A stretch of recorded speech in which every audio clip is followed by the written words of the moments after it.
देसी घी का दिया जलाने से क्या होता है? ऑक्सीजन बनती है। आपके घर में किसी को श्वास की बीमारी हो तो श्वास की बीमारी जिसको है उसके पास यदि देसी घी का दिया जला के रख दोगे, उसको श्वास की बीमारी से राहत मिलेगी। तो मन को वश में करना हो तो अन्न कैसा खाएं? आप लोग क्या क्या खाती हो मेरी बहनों? समोसा, कचौरी, मार्केट में जो मिला सब आने दो, सब आने दो। पानी पूरी बनाने वाला भाई तो गजब कर देता है, नाक में उंगली भी डाल देता है और फिर वही उंगली टंकी में डाल के पुलकी में पानी भर के पकड़ा देता। वो गजब टेस्टी है, खाओ।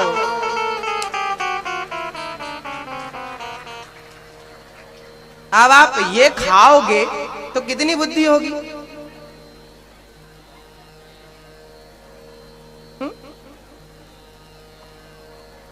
कितने महान बनेंगे आप।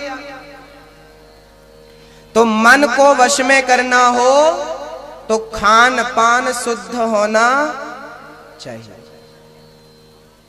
खाने में आप अपनी गाड़ी में डीजल मिलावट वाला डालेंगे तो गाड़ी का इंजन जल्दी खराब होगा कि नहीं? बोलो। गाड़ी में यदि मिलावटी डीजल डालने लगोगे ना तो गाड़ी का इंजन जल्दी से बैठ जाएगा। यदि कंपनी 10 साल की गारंटी देती है तो 5 साल में ही निपट जाएगा। यदि इंजन मिलावटी डीजल से नहीं चल सकता तो मिलावटी अन्न से ये शरीर का इंजन कितने दिनों तक चलेगा? मैं 4 दिन से भूखा हूं तो बताइए मेरी बुद्धि काम करेगी? मेरा मन भागेगा? मेरी बुद्धि, मेरा मन आंख खोलने की भी हिम्मत नहीं बचेगी, इंद्रियां भी शिथिल हो जाएंगी, कमजोर पड़ जाएंगी। मेरी बहनों, खान पान से ही शरीर पुष्ट होता है, मन पुष्ट होता है, बुद्धि पुष्ट होती है। बुद्धि को ऊर्जा कहां से मिलती है? भोजन से। मन को ऊर्जा कहां से मिलती है? भोजन से। यदि मन अन्न शुद्ध रहेगा तो ये भी शुद्ध रहेगी बुद्धि और मन। यदि अन्न अशुद्ध रहा तो अपने आप ये अशुद्ध हो जाएंगे। मन गलत हो जाएगा, बुद्धि गलत डिसीजन देगी। तो क्या खाना आपको? रात को मेरी माँ पानी में भिगा के रख दो, अंकुरित हो जाएं। बड़े बच्चे, छोटे बड़े, बेटे बेटी सबको बढ़िया अंकुरित खिलाओ। एक मुट्ठी चना खाओ, एक मुट्ठी गेहूं खाओ, एक मुट्ठी उड़द की दाल। उड़द की दाल अमृत है। उड़द की दाल सबसे पावरफुल होती है। यदि उसे अंकुरित करके खाया जाए तो बच्चों की बुद्धि का विकास बहुत तेजी से होता है। यदि 4-6 बादाम खाने को मिल जाए तो बात ही मत पूछो। बच्चों की जो क्षमता होगी स्टोर करने की, जो पढ़ाया उसे स्टोर कर लिया, जो सुना उसे स्टोर कर लिया। यदि स्टोर क्षमता बढ़ानी हो अपनी बुद्धि की तो बादाम खाना जरूरी है। बादाम नहीं है तो कोई बात नहीं, चना बादाम का काम करता है। चने खाइए, अंकुरित चने बादाम से कहीं बेहतर है। कम खर्चा, कम लागत, ज्यादा रिस्पॉन्स। ठीक है, तो आप क्या खाएंगे आज से? सवेरे सुबह सुबह उठकर पानी कौन कौन पीता है? जितने मेरे यहां बच्चे बैठे हैं उनसे मेरी प्रार्थना है, मेरी बहनों से और मेरे भाइयों से, सुबह का पानी अमृत है। बस मैया हाथ नीचे कर लो। सुबह का पानी क्या है? क्या है मेरी मां? अमृत। रात के आप सोते हैं, रात भर में आपके मुंह में जो लार बनती है, लार, वो लार डॉक्टरों ने अनुसंधान किया, डॉक्टरों ने रिसर्च किया तो पाया कि उस लार में हजारों बीमारियों को नष्ट करने की शक्ति रहती है। और सवेरे आप उस लार को थूक देते हैं, वो गलत होता है। आप सवेरे पानी पीजिए, कम से कम 3 गिलास, कम से कम 4 गिलास। और पानी कैसा? तांबे के बर्तन में। सुन रहे हो मेरी माँ, मेरी बहन? देखो मैं कथा छोड़कर आपके सब्जेक्ट को आगे बढ़ा रहा हूं, थोड़ा ध्यान से, ताकि सफल हो जाए मेरा सुनाना, है ना? नहीं लोग कहेंगे गुरुजी आज कथा तो कुछ सुना ही नहीं आप। अभी सुनाऊंगा मैया, आपके हिसाब की भी सुनाऊंगा। तांबे के बर्तन में रात को पानी भर दो, तांबे के कटोरे, तांबे के लोटे में उसे ढक दो, और सुबह उस पानी को जो विद्यार्थी पीता है उसकी अपने आप बुद्धि का विकास होता है, क्योंकि तांबे में ऐसे गुण होते हैं जो आपकी बुद्धि का विकास करते हैं। रात भर पानी रहेगा तो तांबे के वो कुछ गुण पानी में घुल जाएंगे, और वो पानी आप सवेरे बिना कुछ खाए, मंजन ब्रश किए बिना पानी पीना। सवेरे उठ के आपको ब्रश नहीं करना, पहले पानी पीना। कम से कम कितना? 3 गिलास पहले पानी पीना, और पानी पीने के बाद फिर ब्रश मंजन जो भी आपको क्रिया करना है करिए। पहले पानी, मुंह में जो लार है, कभी कभी पुराने लोगों को आपने देखा होगा, जब शरीर में चोट लग जाती थी ना तो लोग अपना थूक लगाते थे। बंदर को आज भी देखा गया है, बंदर के पास कोई औषधि नहीं होती, बंदर को कहीं भी चोट लग जाती है तो बंदर एक डॉक्टर होता है अपने आप में। बंदर अपना थूक निकाल के अपने घाव में लगाता है, और 15 दिन से 20 दिन के अंदर उसका घाव भर जाता है। राजीव दीक्षित जी ने बताया कि उन्होंने रिसर्च किया इस थूक पर, तो पाया कि किसी की आंख में कम दिख रहा हो तो अपनी आंखों में थूक लगाइए, किसी को चोट लग गई हो आप थूक लगाइए, बहुत जल्दी से थूक से आपके शरीर के घाव ठीक हो जाते हैं। ऐसा डॉक्टर ने माना है, मैं नहीं कह रहा हूं अपने मन से। तो वो थूक बहुत जरूरी है, वो आपकी लार आपके अंदर जानी चाहिए। सवेरे कितना पानी? 3 गिलास, कम से कम 3 गिलास पानी पियो। ज्यादा से ज्यादा पानी पीना चाहिए आपको दिन भर में। शरीर में पानी की कमी होने से बहुत सारी बीमारियां पैदा होती हैं। कम से कम 10 गिलास पानी, स्वस्थ व्यक्ति को 10 से 12 गिलास पानी रोज पीना चाहिए। 4 से 5 लीटर पानी रोज पीना चाहिए।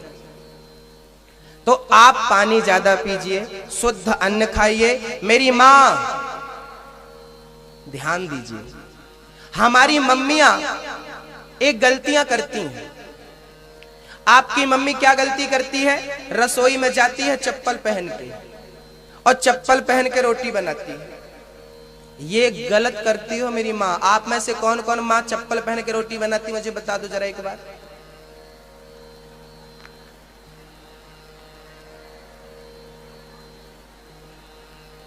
चलिए, अब देखो, आपको शर्म आ रही है, मत उठाओ।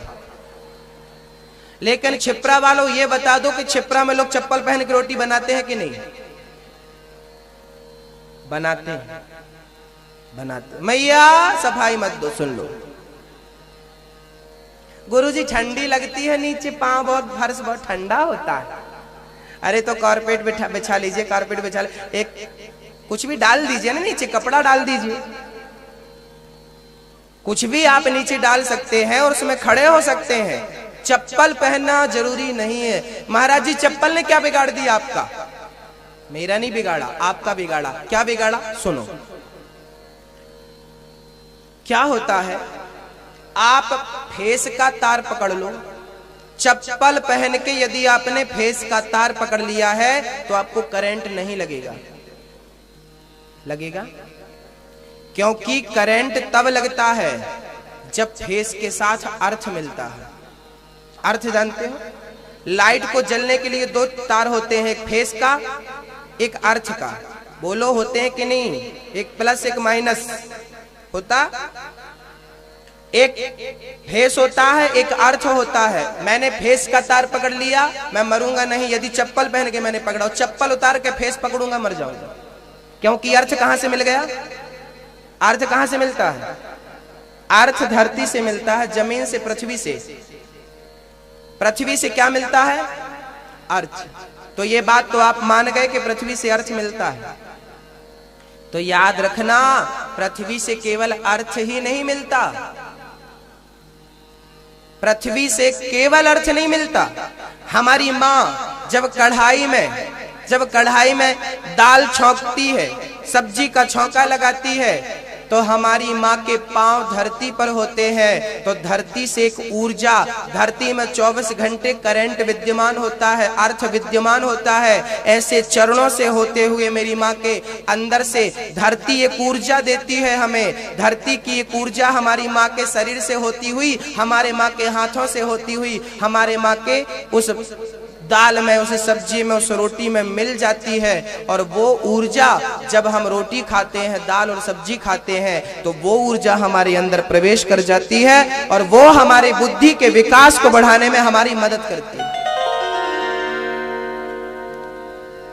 आप प्रैक्टिकल करके देखना, आप कुकर में दाल बनाना और मिट्टी के घड़े में दाल बनाना। मिट्टी के पहले बर्तन होते थे, पहले मिट्टी के बर्तनों में दाल बनती थी, सब्जी चावल सब बनता था। आप प्रैक्टिकल कर लेना, मिट्टी के बर्तन में दाल बनाना और कुकर में दाल बनाना और दोनों को रख देना। कुकर की बनी दाल 5 घंटे में खराब हो जाएगी, लेकिन मिट्टी के बर्तन की बनी दाल कम से कम 12 घंटे तक खराब नहीं होगी। विश्वास ना हो, प्रैक्टिकल करके देख लेना। कुकर की बनी दाल, कुकर के प्रेशर के कारण उसके दाल का जो अस्तित्व था, मतलब जो विटामिन्स थे या जो भी उसमें रहते हैं, है ना, वो सारे तत्व खत्म होने लगते हैं और दाल के कम से कम 40% अच्छे तत्व जो शरीर को चाहिए थे, वो 40% खत्म हो जाते हैं, मात्र 60% बचते हैं। और मिट्टी के बर्तन की बनी दाल, मिट्टी के बर्तन के बने चावल में 100 के 100% तत्व उसमें विद्यमान रहते हैं, ऊर्जा विद्यमान रहती है। इसलिए मेरी माताओं से भी निवेदन है कि कम से कम चावल तो कुकर में ना बनाएं। चावल को बनने में ज्यादा देर नहीं लगती। स्टील की तपेली लो, स्टील का बर्तन लो और स्टील के बर्तन में ज्यादा से ज्यादा भोजन बनाने के लिए एल्यूमिनियम, आप क्या उपयोग करती हो? एल्यूमिनियम की जो बर्तन कढ़ाई होती है ना, एल्यूमिनियम जानते हो आप लोग? जानती हो मेरी माँ? एल्यूमिनियम जो होता है वो बहुत अच्छा नहीं होता। एल्यूमिनियम अंग्रेजों ने हमें लाकर दिया था। हमारे देश में भी एल्यूमिनियम बन सकता था, लेकिन पहले हमारे यहाँ लोहे की कढ़ाई होती थी, लोहे का तवा होता था। लोहे के बर्तन में भोजन बनाएंगे तो तत्व विद्यमान रहेंगे, शरीर को लोह तत्व की पूर्ति मिलेगी। शरीर को लोह की जरूरी होती, आवश्यकता होती है, लोह तत्व चाहिए होता है और वो लोहे के बर्तन में भोजन बनाने से हमें प्राप्त होता है। एल्यूमिनियम के बर्तन से बचना चाहिए। कढ़ाई लोहे की हो और कुकर एल्यूमिनियम का तो होना ही नहीं चाहिए। आप खान पान में आप जो बर्तन यूज करते हैं, सबसे दुखदाई आपके रसोई के बर्तन हैं। एल्यूमिनियम का तो आप त्याग ही कर दीजिए, स्टील का उपयोग करिए, या तो मिट्टी के बर्तन का उपयोग करिए या तो लोहे के बर्तन का उपयोग करिए। समझ रहे हैं? तो बच्चों की बुद्धि कैसे बढ़ेगी? अच्छा खान पान, अच्छा खाओ, स्वस्थ रहो। तो आप अपने मन को केंद्रित करना चाहते हैं तो याद रखिए, 1 लोटा सूर्य भगवान को जल यदि आप रोज चढ़ाएंगे तो आपका मन सूर्य भगवान की कृपा से सदा मन वश में रहेगा। आपका मन यहाँ वहां नहीं भटकेगा। स्कूल जाते समय आप यहाँ पर तिलक जरूर लगाएं। हमारे देश में माताएं बिंदिया लगाती हैं। क्या परम बिंदिया का अर्थ क्या है? अभी वैज्ञानिकों ने रिसर्च किया तो पाया कि इन भ्रकुटी के बीच में यहाँ पर जो हम बिंदिया लगाते हैं या जो लाल तिलक लगाते हैं यहाँ बीच में, तो इस तिलक से क्या होता है? बोले इस तिलक को लगाने से हमारा दिमाग ठंडा रहता है और हमारी बुद्धि का विकास बहुत तेजी से होता है तिलक लगाने से। ये वैज्ञानिक कारण है। और आध्यात्मिक कारण इसका यही है कि यदि हमारे मध्य में तिलक है तो ईश्वर हमारे साथ है, परमात्मा हमारे साथ है। क्यों? क्योंकि माँ बाप की बात मानने वाला पुत्र माँ बाप की सेवा ही करता है। केवल पांव दबाना सेवा नहीं है, माँ बाप की आज्ञा का पालन करना सेवा है। ऐसे शास्त्रों की आज्ञा का पालन करना भगवान की भक्ति है। तो ये धर्म है हमारा कि हम तिलक लगाएं। हमारा तिलक, हमारी शिखा होनी जरूरी है। चाणक्य की शिखा थी, चोटी शिखा क्यों होनी चाहिए? कहते हैं इस पर रोज जब हम दबाव डालते हैं, रोज इसको ऊपर की तरफ उठाते हैं, तो हमारी बुद्धि, ये माइंड, ये पूरा ना, यही ब्रह्मांड है हमारा। जब हम इसको ऊपर की तरफ उठाते हैं, अपनी चोटी बांधते हैं, शिखा बांधते हैं, रोज इसको खींचते हैं, तो हमारी बुद्धि का तेजी से विकास होता है। इसलिए इसे रोज खींचना चाहिए, ऊपर की तरफ उठाना चाहिए कि बुद्धि ऊर्ध्वमुखी बने। हाँ, अभी अंतर्मुखी है, तो ऊर्ध्वमुखी बने, उसके लिए हमें ये करने चाहिए। हमारी शास्त्रों की मान्यता, मेरी मान्यता नहीं है। मैं तो शास्त्रों के साथ ही हूँ, मेरी अपनी पर्सनल कोई मान्यता नहीं है। शास्त्र जो कहते हैं हम फॉलो करते जाते हैं। शास्त्र जो कहते हैं, शास्त्र हमारे माता पिता हैं, जो वो कहते जाते हैं हम वो करते जाते हैं। हमारे लिए वही अच्छा है जो हमारे गुरु और हमारे शास्त्र हमें समझाते हैं, क्योंकि वो गलत हमें कभी नहीं बताते। तो मन को वश में करना हो तो क्या करना पड़ेगा मेरी बहनों? पहला तो खान पान शुद्ध। कौन कौन कल से पानी पिएगा 3 गिलास सवेरे? कौन कौन अंकुरित खाने पर जोर देगा? आप बूढ़ी माताओं, मेरे दादाजी, आप भी अंकुरित खाइए, पकौड़ी मत खाइए। सवेरे सवेरे आप कुछ मत खाइए, मूंगफली के दाने खाइए, चना खाइए, अंकुरित रात को फुला दो, खा लो। दादाजी खाओ, दादी जी खाओ, बहुत समय तक स्वस्थ रह पाएंगे आप। और भोजन के बाद दोपहर का भोजन करो, और दोपहर का भोजन करने के बाद बढ़िया 1 गिलास यदि बढ़िया छाछ मिल जाए तो छाछ अमृत है, छोड़ना मत, 1 गिलास पी जाना। भोजन के तुरंत बाद पानी जहर होता है। भोजन के तुरंत बाद आपको पानी नहीं पीना, भोजन के तुरंत बाद पानी नहीं पीना चाहिए, 1 घंटे बाद पानी पीना चाहिए। भोजन के तुरंत बाद या तुरंत पहले पानी बिल्कुल नहीं, 1 घंटे बाद या 1 घंटे पहले। चलिए, ये तो थी आपके मन की बात। अब आपको मैं ले चलता हूं जिम्मेदारियों की ओर। कौन कौन बच्चे सवेरे उठ के अपने माँ बाप को प्रणाम करते हैं? झूठे हाथ मत उठा लेना। सवेरे सवेरे कौन कौन बच्चे अपने मम्मी पापा के पांव छूते हैं? बेटियों को मम्मी पापा के पांव नहीं छूना चाहिए। बेटियां, हमारे देश में लड़की को, हमारे देश में बच्ची को देवी कहा जाता है, और देवी से पांव छुवाते नहीं है, देवी के पांव छूते हैं। पर मालवा की एक परंपरा है, मालवा की एक परंपरा है कि छोटे लोग बड़ों के पांव पड़ते हैं, चाहे बेटी हो या बेटा हो। ऐसी मान्यता आप लोगों की है, तो आप परंपरागत हैं तो कोई विरोध नहीं है, कोई प्रॉब्लम नहीं है। लेकिन हमारे यहाँ तो लड़की को देवी कहा जाता है, लड़की को साक्षात दुर्गा का स्वरूप कहा जाता है। नवरात्रि में देवी को हम भोजन कराते हैं, लड़की को बुलाते हैं और क्या कराते हैं? कन्या भोज कराते हैं। तो लड़की तो देवी है, पैदा होते ही वो देवी है, तो उस देवी के तो हमें पांव छूना चाहिए, पूजा करनी चाहिए।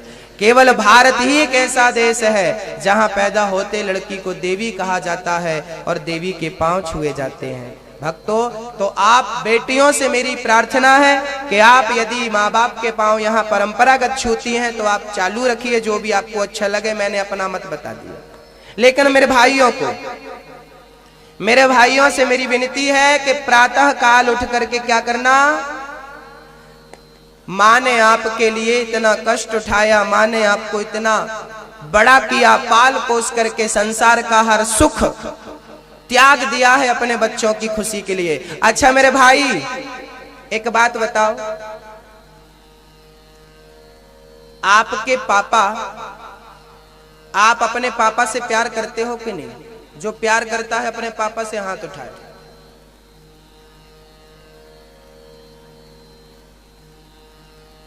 आप पापा से प्यार करते हो? ठीक, बहुत बढ़िया। आज आपको कुछ करना है, मैं बोल रहा हूं, ध्यान से सुनना। सुन रहे हो मेरे भाई? सुनिए। जब आपके पापा काम से आते हैं, कब निकल जाते हैं काम करने पापा? सवेरे कितने बजे? सवेरे 9 बजे। किसी के पापा 9 बजे जाते हैं, किसी के पापा 10 बजे जाते हैं, किसी के पापा 11 बजे जाते हैं, और शाम को किसी के पापा 3, 4, 5, 6 बजे आते हैं। मेरे भाई एक बात बताओ कि आपके पापा दिन भर काम करते हैं, 8 घंटे, 7 घंटे, 10 घंटे काम करते हैं, किसके लिए काम करते हैं ये बता दो। किसके लिए? हमारे लिए काम करते हैं। हमारे पापा हमारे लिए काम करते हैं, लेकिन हम क्या करते हैं पापा के साथ? बोलो। आपके पापा जब काम से आते हैं वापस, तब क्या आप अपने पापा का खड़े होकर सम्मान करते हैं? नहीं करते। जब आपके पापा काम से आए तो आप दौड़ कर जाइए, एक गिलास, एक लोटा ठंडा पानी लीजिए और सबसे पहले अपने पापा को पानी दीजिए। पापा गाड़ी पर या साइकिल पर आए हैं तो गाड़ी और साइकिल आप पकड़िए, आप स्टैंड पर खड़ी करिए, आप उसे खड़ी करिए, पापा का झोला अपने कंधे पर टांगिए और पापा से कहिए पापा आप अंदर चलिए, मैं गाड़ी खड़ी करके आपके पास आता हूं। बस पापा का झोला आप रोज उठाइए, पापा की गाड़ी आप स्टैंड करिए, पापा को एक गिलास पानी आप पिलाइए। इतना करेंगे तो आपके पापा को आप पर गर्व होगा, वाह कितना बढ़िया मेरा पुत्र है।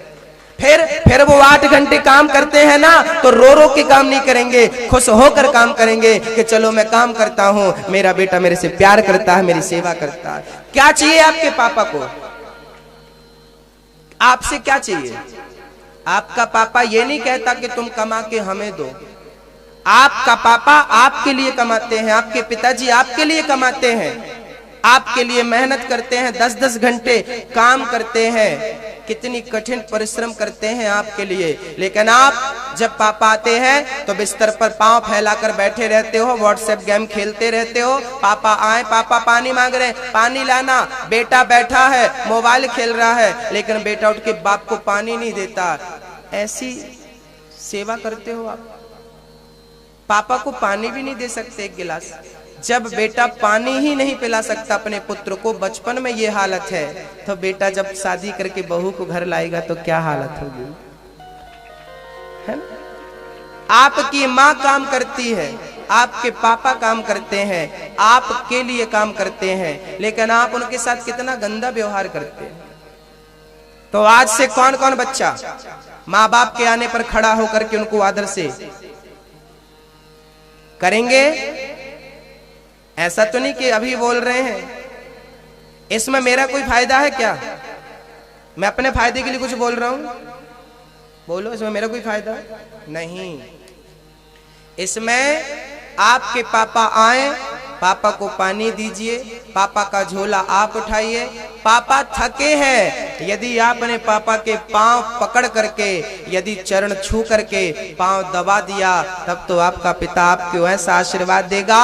याद रखना मेरे भाइयों, जीवन भर याद रखना ये बात कि दुनिया की कोई भी ताकत आपको महान बनने से रोक नहीं सकती, यदि माँ बाप के आशीर्वाद को आपने हमेशा पाया है तो। माँ बाप की दुआ आपने पाई है तो दुनिया का कोई भी मार्ग आपके लिए बाधा बनकर नहीं खड़ा हो सकता। सारी बाधाएं माँ बाप के आशीर्वाद से, दुआओं से सारी बाधाएं खत्म हो जाती हैं।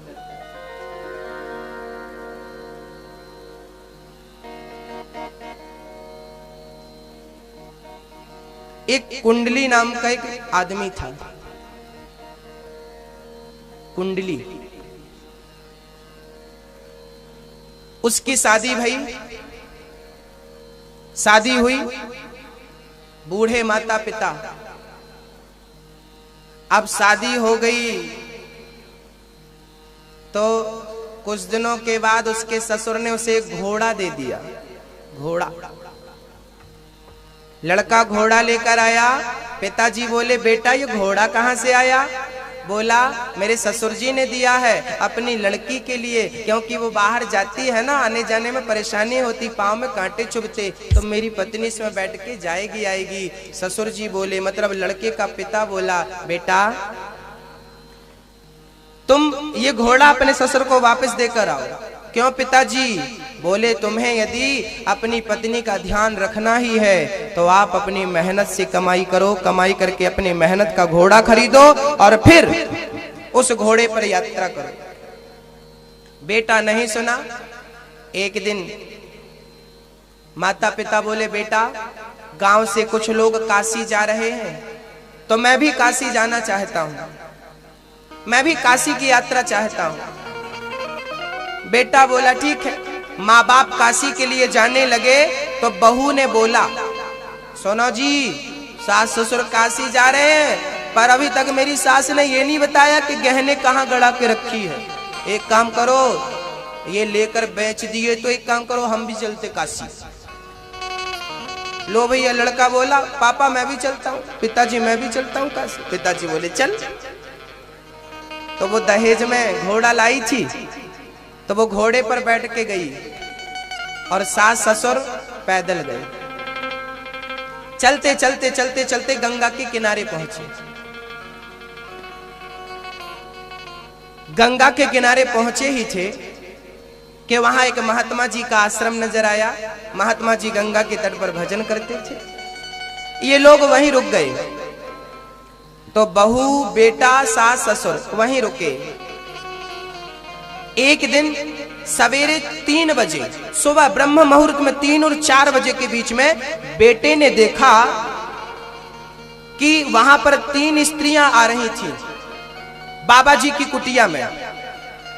बाबा जी के कमरे में वो 3 स्त्रियां फटे पुराने कपड़े, गंदे गंदे कपड़े पहन के जाती और वहां से साफ कपड़े पहनकर निकलती सवेरे 4 बजे। अब कुंडली ने देखा कि ये स्त्रियां रोज जाती हैं फटे पुराने गंदे कपड़े पहनकर और वहां से बढ़िया बढ़िया कपड़े पहनकर बाहर निकलती हैं। एक दिन पूछ लिया कि तुम तीनों कौन हो? उन तीनों स्त्रियों ने कहा मेरा नाम गंगा है, मेरा नाम यमुना है, मेरा नाम सरस्वती है। अच्छा आप 3 नदियां हो? हाँ। तो कुंडली बोला कि आप गंदे कपड़े पहन के अंदर जाती हो और साफ कपड़े पहन कर आती हो। तब गंगा यमुना और सरस्वती ने कहा कि तुम जैसे पापी जब हम में स्नान करते हैं तो हमारे कपड़े गंदे हो जाते हैं, हम गंदी हो जाती हैं, लेकिन ऐसे संत जब हमें देख लेते हैं तो हम पवित्र हो जाया करते हैं। कुंडली बोला मैं पापी हूं क्या? हाँ। गंगा बोली तुम जैसे पापी मुझे गंदा करते हो। मैंने क्या किया?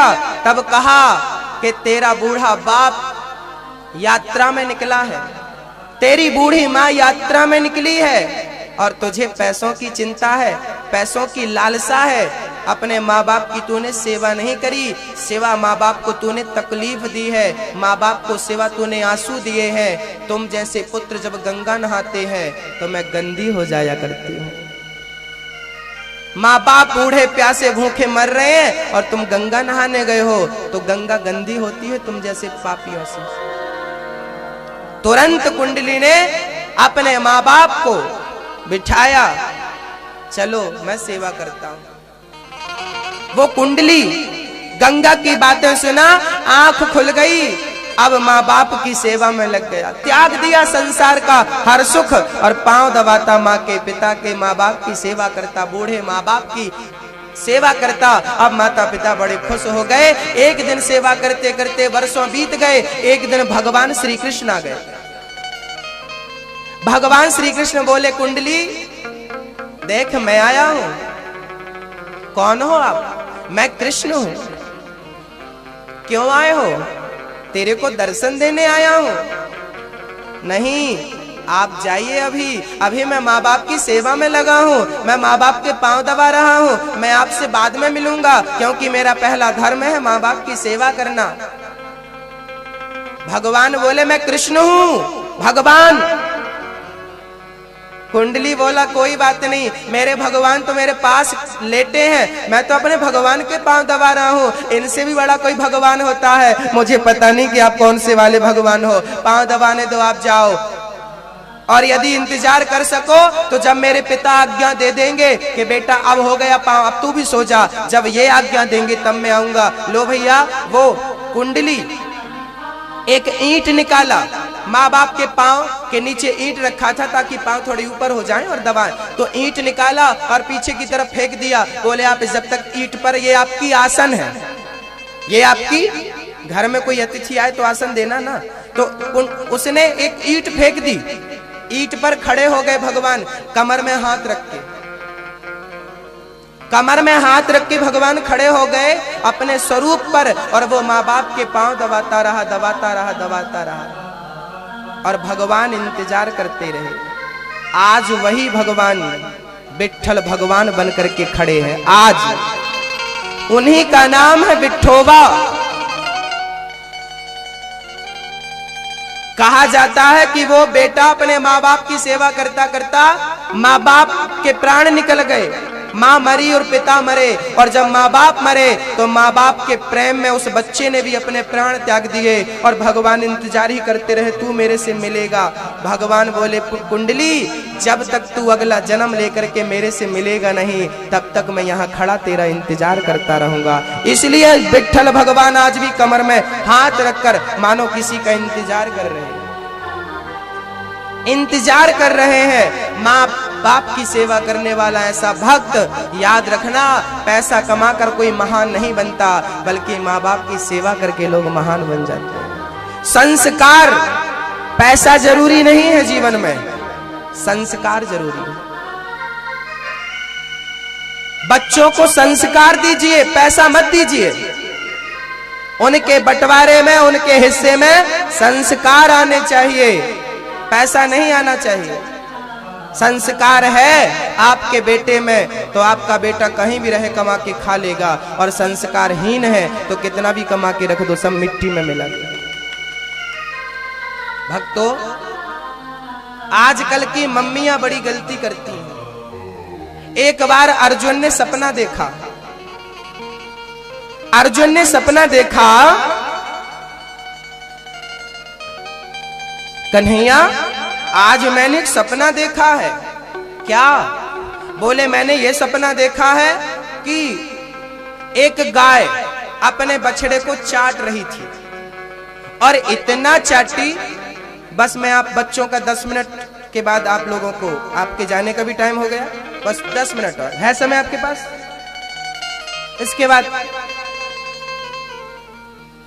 एक मानस, अर्जुन ने कहा प्रभु मैंने कल सपना देखा, एक गाय अपने बछड़े को चाट रही थी, इतना चाटी कि पूरा शरीर ब्लड से भर गया, पूरे शरीर से ब्लड आ गया, खून आ गया। अर्जुन बोले प्रभु इसका मतलब क्या है, मैंने सपना ऐसा देखा। तब भगवान कृष्ण ने कहा, यह कथा महाभारत की है। भगवान कृष्ण ने बोला कि अर्जुन, आने वाले कलयुग में ऐसा ही होगा। कैसा? बोले माँ अपने बच्चे से इतना प्यार करेगी, इतना प्यार करेगी, गाय ने बछड़े को इतना चाटा कि ब्लड आ गया। कलयुग की माँ बच्चे से इतना प्यार करेगी, इतना प्यार करेगी कि उसका प्यार ही बच्चे की जिंदगी बिगाड़ देगा। आजकल माँ बच्चे से इतना प्यार करती है कि बच्चों की जिंदगी, टीचर ने एक डंडा मार दिया, बच्चे ने माँ से शिकायत करी, माँ बाप पहुंच गए टीचर से, क्यों तुमने हमारे बच्चे को क्यों मारा? वाह! हमारे जमाने में कहावत कहते थे, मास्टर जी मारे धम धम, विद्या आवे छम छम। मास्टर जी मारे ना तो विद्या आ नहीं सकती, क्योंकि भय बिनु हो ही न प्रीत, जलधि बिना न मानत जलधि जड़ गए 3 दिन बीत, बोले राम सकोप तब भय बिनु हो ही न प्रीत। बिना भय के प्रीति नहीं होती। बच्चों को अनुशासन जरूरी है, बिना अनुशासन के बच्चे कभी योग्य नहीं बन सकते। याद रखना मेरे भाइयों, मास्टर जी मारे, टीचर मारे, माँ बाप मारे, तो उनके मारने में भी हमारी ही भलाई है, उनकी कोई भलाई नहीं जो हमें मारते हैं, हमारी भलाई है। एक बार क्या हुआ, एक पत्थर था, उस पत्थर को एक मूर्तिकार ने छेनी और हथौड़े की चोट से उसे पिटाई करनी शुरू करी, मारना शुरू किया। ध्यान देना मेरी बहनों, मेरे भाइयों, ओ भाई गप्पे लड़ा रहे हो, छोटू थोड़ा ध्यान दे दे मेरे भाई, सीख लोगे तो अच्छा रहेगा। एक मूर्तिकार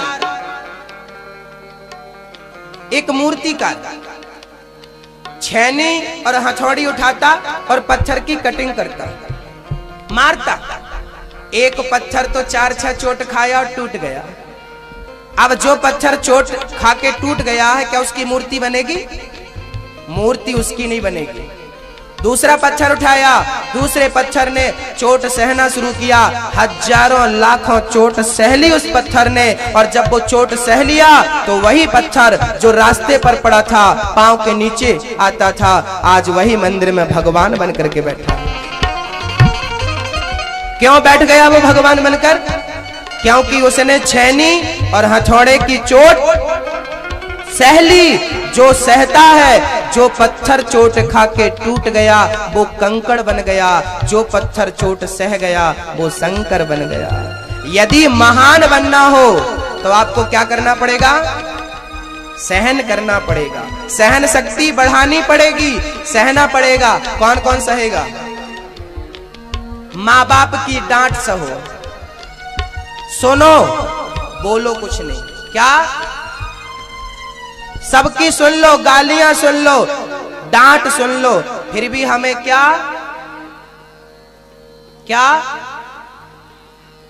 चुप रहना। महान बनने के यही तरीके हैं, सुनते रहो, बर्दाश्त करते रहो, क्योंकि बार बार जिसे चोट मारी जाती है उस पत्थर पर दम होती है, हर चोट को सहता है और सहने के बाद वो वंदनीय हो जाता है, पूजनीय हो जाता है। हम सहन करेंगे तो हम महान बन जाएंगे। तो किस किस को महान बनना है? जिस जिस को महान बनना है उसे क्या करना पड़ेगा? भगवान श्री कृष्ण ने शिशुपाल की कितनी गालियां सुनी? कितनी गालियां? बोलो मेरी बहन। 100। शिशुपाल नाम का एक दुष्ट था, वो भगवान को 100 गालियां दिया। 100 भगवान ने रोका, गाली मत दे, गाली मत दे। भगवान कुछ नहीं बोले, देता गया, देता। भगवान बोले 100 हो गई पर 101 मत देना, उसने दे दिया। भगवान ने सुदर्शन से सर काट दिया। जो भगवान 100 गाली सुनने के बाद सर काटता है वो भगवान फर्स्ट गाली में भी तो सर काट सकता था, लेकिन 100 गाली सुनने के बाद क्यों? मानो भगवान कहते हैं कि मैं 100 गाली सुन सकता हूं भगवान होकर, तो तुम इंसान होकर कम से कम 10-20 गाली तो सुन लो। 10-20 गाली को सुनने की, पचाने की क्षमता तो रखो। कितनी रोटी पचा लेते हो आप दिन भर में? 5 रोटी, 6 रोटी, 7 रोटी तो पचा लेते हो। 7 रोटी पचा सकते हो तो 7 गालियां तो नहीं पचा सकते। एक रोटी में 1 गाली चुपड़ के अंदर ले जाओ, पच जाएगी। जवाब नहीं। यह है 100 का नोट और यह है 10 का सिक्का। अब ध्यान से सुनना मेरे भाई, मैं इसको ऊपर उछाल रहा हूं, आवाज आई? आवाज आई। वो गिरा तो आवाज आई, और ये गिर रहा है, आवाज आई? हाँ। इसकी कीमत ज्यादा है कि उसकी कीमत? जिसकी कीमत ज्यादा होती है वो आवाज नहीं करता, आवाज वही करता है जिसकी कीमत कम होती है। आपकी कीमत कम होगी तो ज्यादा आवाज करोगे, ज्यादा गालियां दोगे, ज्यादा चिल्लाओगे, बार बार गुस्सा आएगा। और आप यदि महान हो तो आप बर्दाश्त करते जाएंगे, बर्दाश्त करते सहन करते जाएंगे। वो सहन शक्ति आपको भगवान बना देगी। क्षमता बढ़ाओ। आप लोग आम खाते हो कि नहीं? आम, हम लोग आम में डंडा फेंकते हैं, पत्थर फेंक के आम तोड़ते हैं, फेंकते हैं, लाठी फेंकते हैं, पत्थर फेंकते हैं। आप आम को मारते हो, आम का वृक्ष, पेड़ों पर आप अत्याचार करते हो, आप मारते हो। बताइए आपने कितने डंडे और कितने पत्थर उस पेड़ को मारे? आज तक उसने आपको मार लगाई। आप डंडा फेंकते हो तो बदले में वो आपको खाने को मीठे मीठे फल देता है। देखो वो वृक्ष होकर इतना समझदार है कि वो पत्थर के बदले पत्थर नहीं, डंडे के बदले डंडे नहीं, बल्कि डंडे और पत्थर के बदले मीठे मीठे फल देता है। तो वो पेड़ होकर इतना समझदार हो सकता है, तो क्या हमें गाली के बदले गाली देना चाहिए? क्या हमें उस पेड़ से शिक्षा नहीं लेनी चाहिए? वो बदले में गालियां नहीं देता, तुमने हमें क्यों मार लगाई, क्यों हमें मारा, सहन करता जाता है, सहन करता जाता है। इसलिए आम के पेड़ के पत्ते भगवान की पूजा में सम्मिलित किए जाते हैं। कलश उठाया हमारी माताओं ने, आम के पत्ते थे। सत्यनारायण भगवान की कथा, घर के द्वार पर लोग आम के पत्ते बांधते हैं, क्योंकि वो सहन करता है। आम के पत्तों को देखकर सहन करो। ये पत्ते पूजनीय क्यों बने? क्योंकि इनके अंदर सहनशीलता है। बबूल की आज तक पूजा नहीं भाई बबूल का पेड़, बबूल की लकड़ियां हवन में नहीं लगती, बबूल के पत्ते किसी पूजा में नहीं लगते, बबूल के कांटे कहीं पर उपयोग में नहीं आते। आम का उपयोग होता है। जो सहन करता है वो सेवा में सम्मिलित किया जाता है, महान है वो। और बबूल ने केवल कांटे दिए, इसलिए उसका कोई उपयोग नहीं, क्योंकि वो दूसरों को दर्द देता है, तकलीफ देता है। तो आप आम बनना चाहोगे कि बबूल? आम। आज एक छोटी सी बात और है। आज हमारे बच्चों को ना, आज छोटे छोटे बच्चों को जब वो स्कूल जाते हैं पढ़ने के लिए, तो आजकल आपने देखा होगा, आजकल छोटे छोटे बच्चों को प्रेम हो जाता है। आज हमारी बहनों को, आज हमारे इन भाइयों को प्यार हो जाता है, हो जाता है। 16 दिसंबर दामिनी के संग जब बलात्कार हुआ था, गैंग रेप हुआ था, सुना है उस घटना? याद है कि नहीं? किस किस को याद है वो घटना? 16 दिसंबर वर्षों पहले एक लड़की के साथ दिल्ली में बलात्कार हुआ था। उस लड़की के बलात्कार को करने वाले बालिग तो थे ही, नाबालिग भी थे। कौन थे? आज हिंदुस्तान में 14 साल का लड़का, 15 साल का लड़का बलात्कार करता। सुना होगा घटना। बलात्कारी की उम्र थी 15 साल, 16 साल, 17 साल। इतनी कम उम्र में इन्होंने बलात्कार करना सीख लिया। किसी बहन बेटी की आबरू लूटनी सीख ली। वाह, क्या संस्कार दिए हैं इनके माँ बाप ने इनको। मेरे भाई, आज छोटे छोटे बच्चों को प्यार हो जाता है। माँ बहन की इज्जत लूटना सब चाहता है, लेकिन कोई संस्कारी ही माँ बहन की इज्जत ढकना चाहता है, बचाना चाहता है। यही अंतर है संस्कार में और कुसंग में। मैं बहनों से निवेदन करना चाहता हूं कि आप सावधान रहिए। कभी भी कोई भी लड़का आपको गंदी निगाहों से देख सकता है।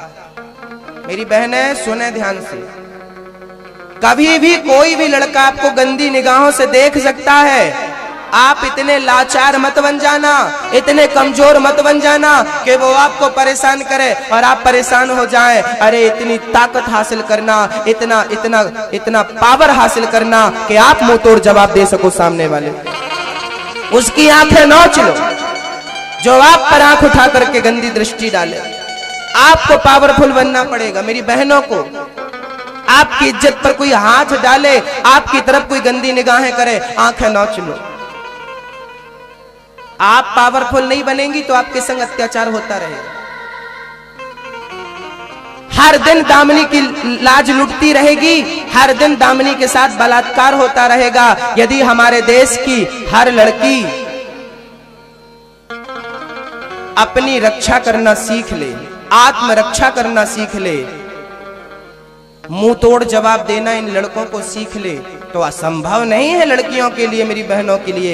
लेकिन बहनें कमजोर पड़ जाती हैं, अपने आप को कमजोर समझती हैं। मेरी बहनों याद रखना, आप कमजोर नहीं हो, आप तो दुर्गा हो, अष्टभुजाधारी दुर्गा हो, काली हो, भद्रकाली, महाकाली हो।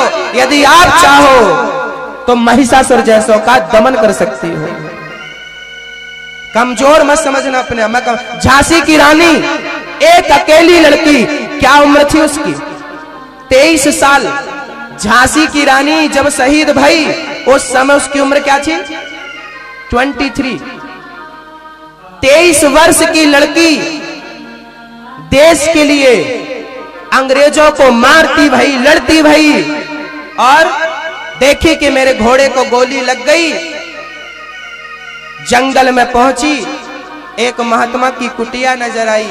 महात्मा को बाहर किया, कुटिया की घास को अपने ऊपर डाला और झांसी की रानी ने आग लगा दी। महात्मा बोले, बेटी क्यों जल के मर रही है आग में? झांसी की रानी बोली, जब तक जिंदा थी तो देश की रक्षा करती थी, देश की रक्षा के लिए मैंने हर कार्य किया। अब तो मर रही हूं, अब तो अपने चरित्र की रक्षा करने जा रही हूं, क्योंकि मैं जिंदा इन अंग्रेजों के हाथ लग गई तो ये अंग्रेज मेरे शरीर को नोच नोच करके खा लेंगे। भारत की लड़की मर जाती है, अपने शरीर को किसी के हवाले नहीं करती। ये चरित्र है मेरे देश का। तो मेरी बहनों, आत्मरक्षा करना आपको आना चाहिए। मजबूत बनो, कमजोर नहीं। मैं कमजोर हूं, आप कमजोर बनोगी तो कमजोर रहोगी, और मजबूत बनोगी तो आप मजबूत हो जाओगी। असंभव कुछ नहीं है। तो आपकी रक्षा करना आपको सीख लेना चाहिए। तो कौन कौन बेटियां मजबूती से स्कूल जाएंगी और घर आएंगी? मजबूती से। अच्छा ठीक है, अब नीचे कर लो हाथ। चलिए, ये तो देखिए दुश्मन का सामना किया जा सकता है, लेकिन कोई आपका दोस्त बन के आपके साथ गलत व्यवहार करे तो क्या आप उसका सामना करने के लिए तैयार हो, रेडी हो? चलिए बताओ, कोई लड़का आपसे कहा कि मैं तुमसे प्यार करता हूं, तो बताओ आप क्या कहोगे? बोलो। क्योंकि सामने के दुश्मन से लड़ा जा सकता है। जो दुश्मन सामने खड़ा है, फ्रंट में खड़ा है, उससे लड़ना आसान है। लेकिन एक ये दुश्मन है जो हमारे चरित्र पर हाथ डालना चाहता है अंदर से। इन दुश्मनों से बच पाना बड़ा मुश्किल, और जो इनसे बच गया वो महान है। बताइए, कोई लड़का आपसे कह दिया कि मैं तुमसे प्यार करता हूं, क्या रहेगा आपका जवाब? आपका जवाब क्या होना चाहिए? मैं आपको बताता हूं।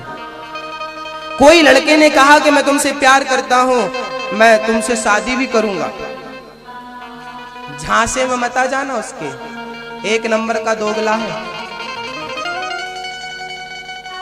मेरी बहनों, उस समय आपको जवाब देना चाहिए, चुप नहीं। कोई लड़के ने आपसे कहा मैं तुमसे प्यार करता हूं, तुरंत सबसे पहले तो अपनी चप्पल निकालो, उसके गाल में एक जमाओ और कहो कि प्यार करना है तो अपनी मां से प्यार कर, प्यार करना है तो अपने पिता से प्यार कर। मेरे से क्या, मेरे में क्या रखा है? मेरे से प्यार क्यों करता है? कोई आपसे कहे कि मैं तुमसे प्यार करता हूं, आई लव यू कह दे आपको, क्या जवाब रहेगा आपका? भावनाओं में मत बह जाना, भावनाओं में मत बह जाना। कोई लड़का आपसे कह दे कि मैं तुमसे प्यार करता हूं, तो ये मत कह देना कि सेम टू यू।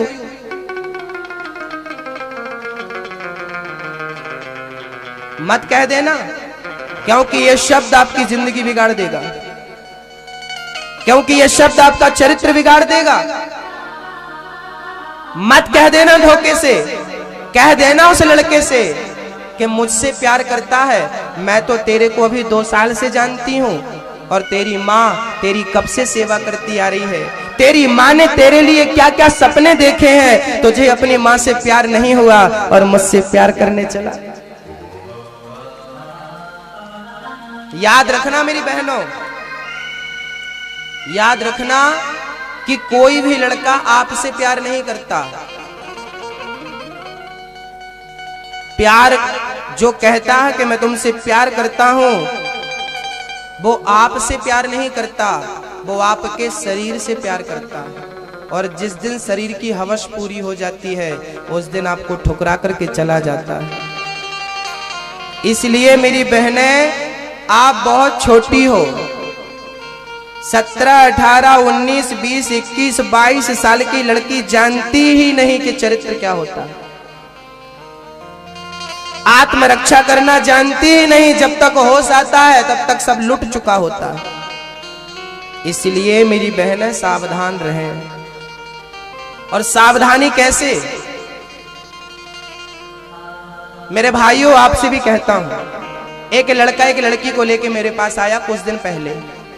लड़का बोला, गुरुजी मैं इस लड़की से शादी करना चाहता हूं। मैंने कहा कर। बोला मेरी मम्मी तैयार नहीं है, मैं इससे शादी कैसे करूं? मैंने कहा तू शादी मत कर। बोला नहीं नहीं, मैं शादी तो इससे करूंगा। मैंने कहा तेरी मम्मी का क्या होगा? बोले मैं मम्मी पापा को छोड़ दूंगा।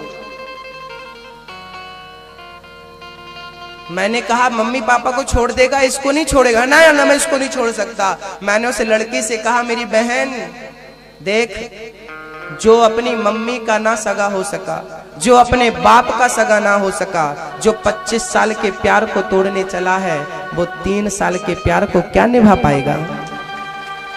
जो माँ का दिल तोड़ सकता है, जो लड़का ये कहे कि मैं माँ बाप को छोड़ दूंगा तेरे लिए, तो बताइए जो अपनी माँ बाप का नहीं हो सका वो कभी आपका हो पाएगा? हो पाएगा नहीं। इसलिए बातों में मत आ जाना। केवल ये बातें हैं, कसमें वादे प्यार वफा सब बातें हैं, बातों का क्या है ना।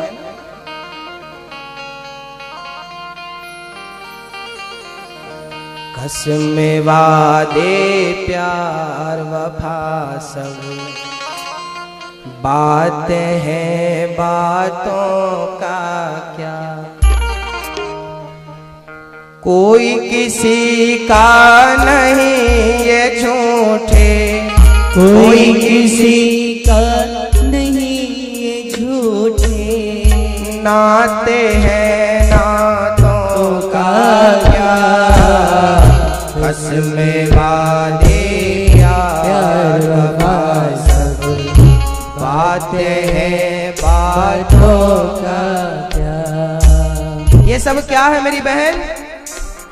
मैं तुमसे प्रेम करता हूं, तुम भी मुझसे प्रेम करो, ये केवल बातें हैं, इनमें कोई दम नहीं है। इसलिए मेरी बहनों से मेरी विनती है, आप जिस दिन पैदा हुई थी ना, उस दिन से आपके पापा थोड़े थोड़े पैसे बचा रहे हैं। पूछ लेना अपने पापा से, आपके पापा पैसे बचा रहे हैं। किस लिए? इसलिए कि मेरी बेटी बड़ी होगी, इनकी शादी करूंगा, बहुत सारा दहेज अपनी बेटी को दूंगा और राजा सा दुल्हा ढूंढूंगा।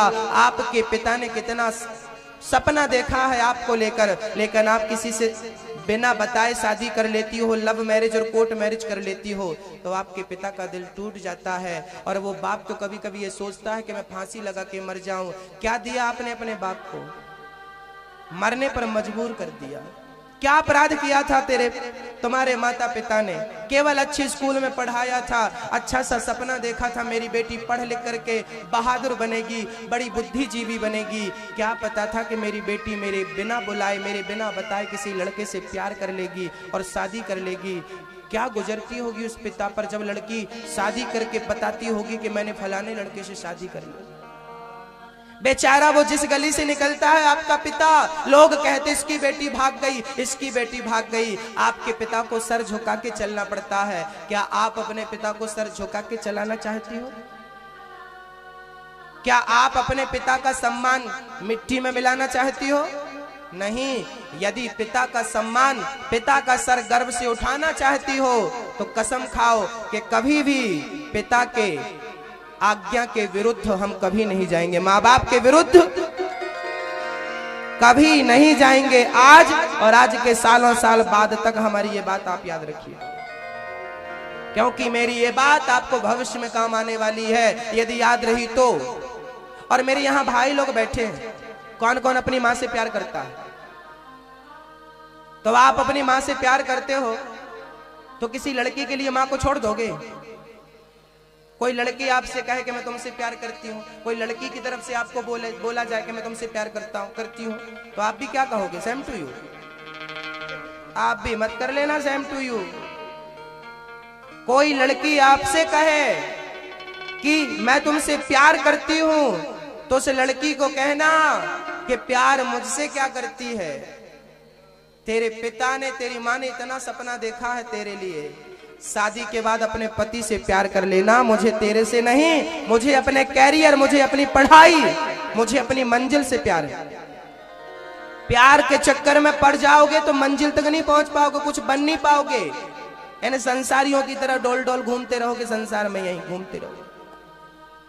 सबसे उठ करके महान बनना होता है भक्तों। तो कौन कौन मेरा भाई अपने माँ बाप के सर को कभी झुकने नहीं देगा? कौन कौन बहनें अपने माँ बाप के सर को कभी झुकने नहीं देंगी? सारे लोग आज कसम खाएंगे कि कभी हम ऐसे काम नहीं करेंगे कि माँ बाप का सर शर्म से झुके, बल्कि ऐसा काम करके दिखाएंगे कि हमारे माँ बाप गर्व कर सकें, ये मेरी बेटी है और ये मेरा बेटा है। आप में से कौन कौन बच्चा तंबाकू खाता, गुटखा खाता, पान मसाला खाता? जो खाता है वो बताए मेरे को। नशा करते हो? नशा क्या? नहीं, नशा करोगे तो महान नहीं बन पाओगे। तंबाकू के पैकेट पर लिखा रहता तंबाकू खाना स्वास्थ्य के लिए हानिकारक है। जब तंबाकू आप खाएंगे तो आपको नाना प्रकार की परेशानियां, कैंसर जैसी बीमारियों से गुजरना पड़ेगा। इसलिए मेरी बहनों और मेरे भाइयों, कभी भी किसी भी हालात में आपको नशा नहीं करना चाहिए। एक शराबी चार को शराबी बना देता है, तो क्या एक सत्संगी चार को सत्संगी नहीं बना सकता? एक बिगड़ा हुआ चार को बिगाड़ सकता है, तो क्या एक सुधरा हुआ चार को सुधार नहीं सकता?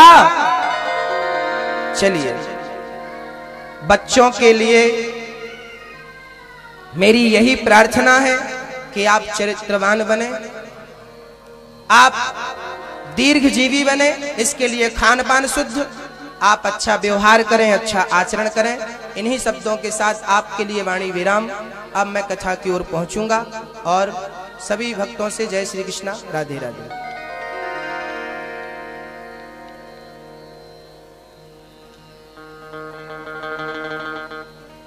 आज शाम को 7:30 बजे, आज शाम को 7:30 बजे मैं बच्चों को, कल भी मैंने बच्चों को कुछ ज्ञान दिया था, कुछ पढ़ाया था गीता। आज 7:30 से 8:30 बजे तक बच्चों को गीता पढ़ाई जाएगी। जिनको आना हो आप सब आइए। आप अपने बच्चों को जरूर भेजिए 1 घंटे की कोचिंग के लिए। निःशुल्क कोचिंग है ये, हमारे दिलीप अग्रवाल जी की तरफ से सारे बच्चों के लिए ज्ञान, सबके लिए सब कुछ। बैठो बेटा, जल्दी नहीं है। श्री राधे राधे। आज प्रभु श्री कृष्ण की बाल लीला का यह अवसर और उनकी लीला में समाहित उस अवस्था के संस्कार, जिस अवस्था में भगवान श्री कृष्ण थे। प्रभु की लीला का वर्णन तो हमने बहुत सुना, पर मंच से पहली बार उस अवस्था के बच्चों में कृष्ण जैसे संस्कार निहित हो, इस कार्य को लिए बहुत ही सुंदर ढंग से प्रस्तुति परम पूज्य गुरुदेव ने की है। मैं उनके श्री चरणों में नमन करते हुए आप सबसे निवेदन करता हूं, एक बार जोरदार करते ध्वनि के साथ स्वागत करें। एक अनूठा प्रयोग और व्यासपीठ से ऐसे प्रयोग का होना आज के इस वातावरण में बहुत ज्यादा जरूरी है। प्रभु गुरुदेव, मैं एक बात कहूंगा कि आज कृष्ण भगवान ने तो चोरी भी की, कृष्ण भगवान ने तो ग्वालों से प्रेम किया, राधिका से प्रेम किया। उस प्रेम की व्याख्या इनके संस्कारों में जानी चाहिए। वो प्रेम क्या था? अभी आप लोग अगर बैठेंगे तो गुरुदेव के मुखार विंद से सुनेंगे। उनकी कथा यूट्यूब पे भी सुन सकते हैं, आस्था चैनल पर कई बार आई, हमने सुना है, हम घर बैठ करके सुनते हैं गुरुदेव की कथा। और वाकई में बड़ा उचित लगता है। आज का वातावरण इतना प्रदूषित हो गया कि जो नैन मटक्का करने की उम्र में ये नेट मटक्का करते रहते हैं, और उसका परिणाम हम लोग देख रहे हैं। लोग बहुत अच्छे परिवार से हैं। गुरुदेव ने कहा कि पहले माताएं अपने बच्चों को श्रेष्ठ संस्कार से पल्लवित करें। आइए, गुरुदेव की वाणी आपके कानों में पहुंची, मगर आपको आपके स्कूल में आपके शिक्षक, आपके गुरुदेव नित्य आपको संस्कारवान बनाते हैं। आज हमारे बीच में सरस्वती शिशु मंदिर के प्राचार्य आदरणीय राकेश दुबे जी उपस्थित हैं। उनसे निवेदन करता हूँ पूरे विद्यालय की ओर से और तमाम दीदियां यहाँ पर उपस्थित है, आचार्य जी उपस्थित हैं, उनका हम बहुत बहुत स्वागत करते हैं, अभिनंदन करते हैं। दिलीप अग्रवाल जी की ओर से स्वागत करते हैं, अभिनंदन करते हैं। मेरा बच्चा भी सरस्वती शिशु मंदिर से ही निकला है, और ये सरस्वती शिशु मंदिर के ही संस्कार है कि आज मेरा बच्चा देश की बॉर्डर पर बैठ करके चीन के सामने सीना तान करके खड़ा है। और गुरुदेव इस अवसर पर आज एक ऐसी बालिका भी यहाँ उपस्थित है, मैं उसको भी बुलाना चाहूंगा। स्वच्छता अभियान की वो हमारी एम्बेसडर है, संस्कृति उसका नाम है, और बहुत ही अच्छी गायिका है, बहुत ही अच्छे भजन गाती है। मैं उससे निवेदन करता हूँ कि मंच पर आए और गुरुदेव से आशीर्वाद प्राप्त करें। हमारे बीच में वैश्य समाज के अध्यक्ष आदरणीय विजय कुमार जी, विजयवर्गीय जी उपस्थित हैं, उनसे भी निवेदन क्यों आए। देखिए, इतना बड़ा कार्यक्रम, अच्छा आप धीरे धीरे लगे, इतना बड़ा कार्यक्रम दिलीप भैया अकेले नहीं कर सकते। भगवान कृष्ण भी लीला करते थे, पर उनके साथ ग्वाल बाल हुआ करते थे। बिना ग्वाल बाल के वो कृष्ण भगवान की लीला भी पूरी नहीं हुई। ऐसे ही जो कार्यकर्ता होते हैं, ये कृष्ण के साथ होने वाले तमाम वो ग्वाल बाल, वो भक्त लोग रहते हैं, जिनसे इस तरह के महान कार्य पूरे हो सकते हैं। ऐसे ही हमारे आज बहुत बड़े आयोजन के कार्यकर्ता के रूप में, एक सेवक के रूप में कार्य करने वाले महेश पटेल जी शिप्रा, उनसे निवेदन है कि वो मंच पर आ जाएं और गुरुदेव से आशीर्वाद ले। जल्दी मैं नाम बोल रहा हूँ, आप लोग मेरी आवाज सुन करके मंच पर आ जाना।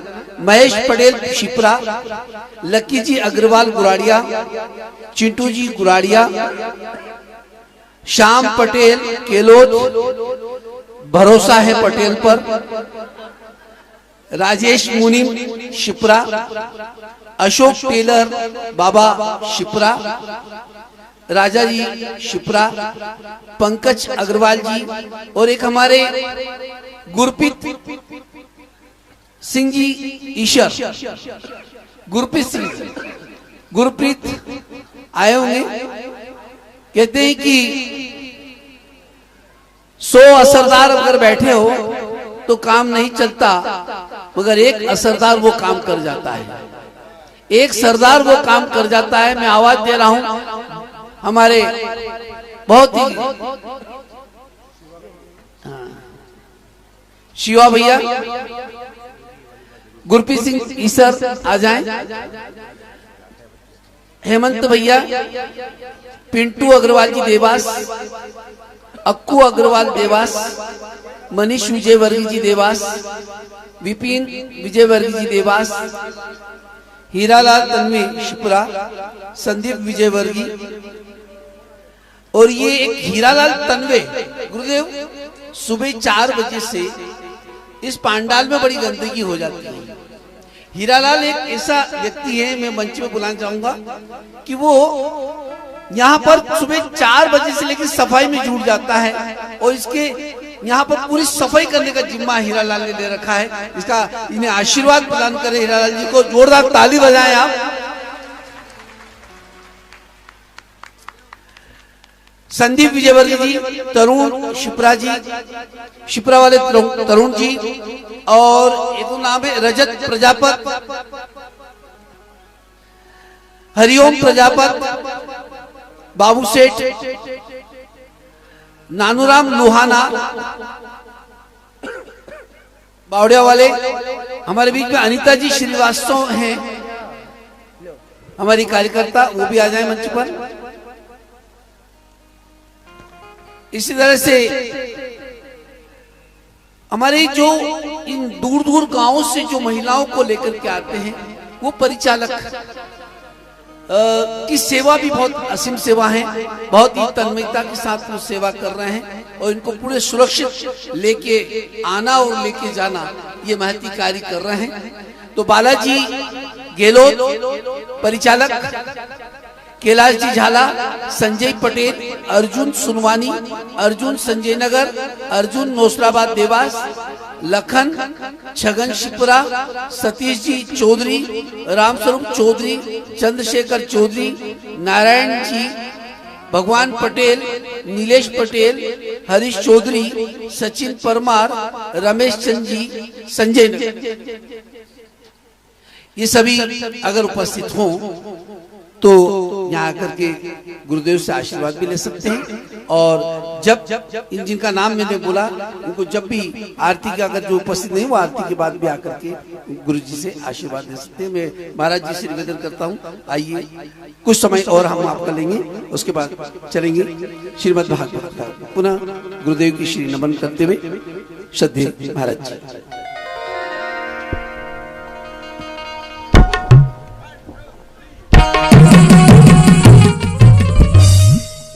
राधे राधे। सभी एक बार जयकारा लगाएंगे बिहारी जी का। बोलिए वृंदावन बिहारी लाल के जय हो। जैसा कि सभी को मालूम है, हमारे संस्था के माध्यम से कल यहाँ 11 कन्याओं का विवाह है और 11 कन्याओं का विवाह यहाँ से संपन्न होगा। महाराज जी की कथाओं में, सभी कथाओं में जहाँ भी कथाएं होती हैं, कन्या के जितने भी जोड़े कन्याओं के उपलब्ध होते हैं, उन कन्याओं का विवाह कराया जाता है। महाराज जी का लक्ष्य समाज को एक सूत्र में जोड़ना है, समाज के अंदर की बुराइयों को भगाना है। हमारे अंदर एक दूसरे के प्रति जो ईर्षा द्वेष भावना हो, उस द्वेष भावना को भगा करके और सद्भावना जागृत करना है। समाज एक सूत्र में रहे, किसी भी असहाय व्यक्ति के लिए हम मदद करने के लिए आगे बढ़े, हमारे अंदर उसके प्रति सद्भावना जागृत हो, यही महाराज जी का लक्ष्य है।